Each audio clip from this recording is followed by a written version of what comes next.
Star Wars Jedi Survivor really makes you feel like a Jedi trying its best to survive these harsh landscapes where everything's against you, while your PC tries to survive running the game.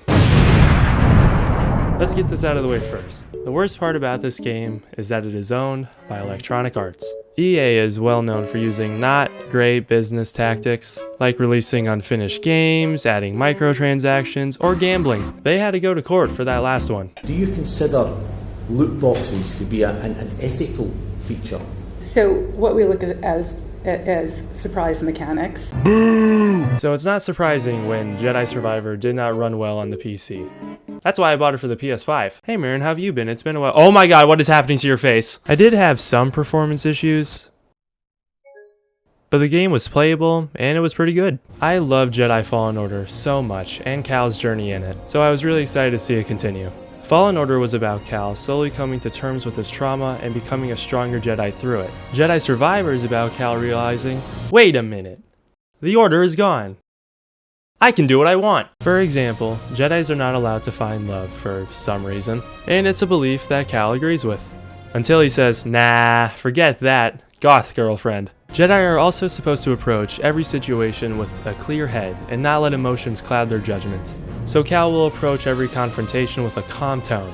But there are brief moments where he will act on emotion, and it's always over someone or something that he cares about. I promise I won't be mad. Who ate my leftover Chipotle? It was me. It had my name on it! Now let's talk about gameplay. As I've said before, gameplay is really important to me. If a game has bad gameplay, I'll most likely not finish it. So I'm happy to say that the gameplay in Jedi Survivor is great. I've always loved how Jedi are just normal people with some psychic abilities. They're not these all-powerful gods, you know?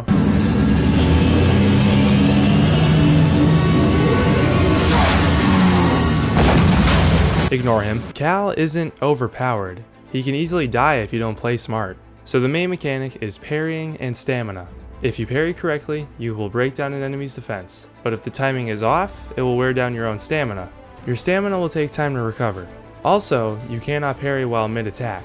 All of this makes every encounter a balancing act. You need to keep your eyes on every opponent, and I'm all for that. It's super engaging. Also, I love how many fighting styles there are. Each one functions so differently from the rest because of its own stats. You really get to choose how you want to play. And there's a massive skill tree that unlocks not just lightsaber abilities, but force abilities as well. And using the force is so much fun.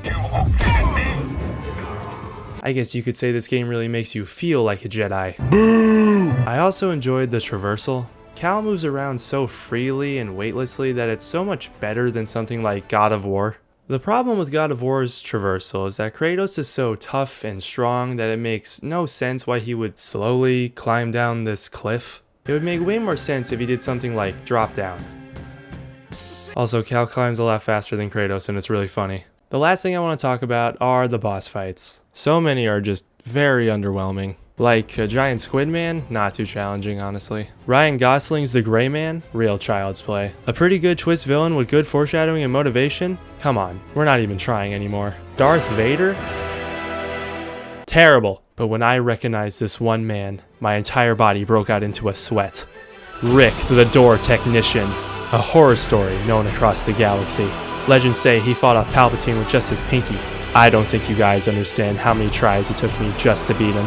I had to memorize every attack pattern, every possibility, just to string together a perfectly timed combo to win. B tier, it's a good game.